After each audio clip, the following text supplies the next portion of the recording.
अनुकूलता और प्रतिकूलता 2 बहुत ही विषैले काँटे हैं। जो अनुकूलता है वो सोने का काँटा है और जो प्रतिकूलता है वो बबूल का काँटा है। हैं दोनों ही काँटे।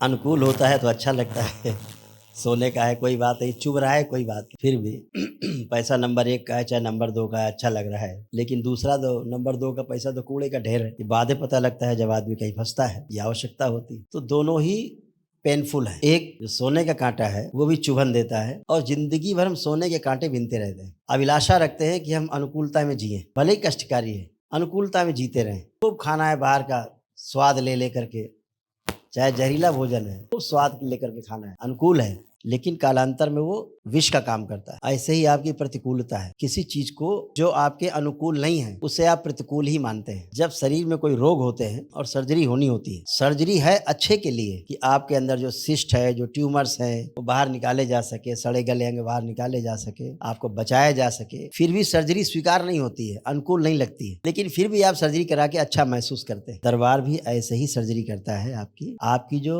अनावश्यक अनुकूलता है, उसे निकाल कर दरबार नष्ट करता है, जो कि आपकी एक प्रकार की प्रतिकूलता ही होती है। आपके कष्टों को दरबार निकाल रहा होता है बाहर, आप उन कष्टों को देखते हैं बाहर निकलते हुए अपने से, तो आपको भय आता है, ये कहाँ से आ गया, ये क्या हो गया?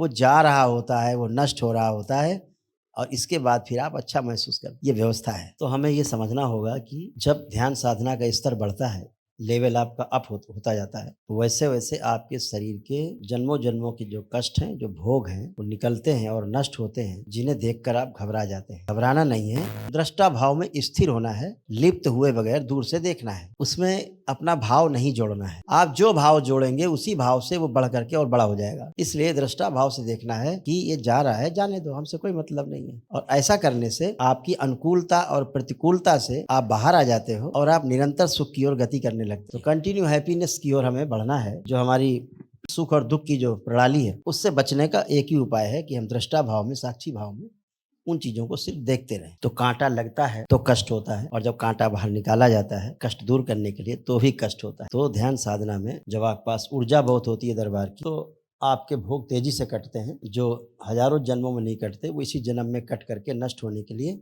आपकी तैयारी है, ताकि आप इन सब से मुक्त होकर के और 84 लाख योनियों के जन्म मरण के बंधन से भी मुक्त हो सकें। इसलिए आपको खाली करने की कोशिश की जा रही है। आपकी ध्यान साधना के द्वारा दरबार की शक्तियों के संरक्षण में आपका जो भरा हुआ घड़ा है, जो डंप हो गया है काफ़ी तमाम खराब चीज़ों से, अनावश्यक चीज़ों से, वो आपका खींच के निकाल के बाहर किया जा रहा है, जो आपको असहज लग रहा है, इतनी बात है। तो दृष्टा भाव से देखना है, दूर से देखना है कि ये मेरा नहीं, जाने दो, मेरे अच्छे के लिए हो, है ना?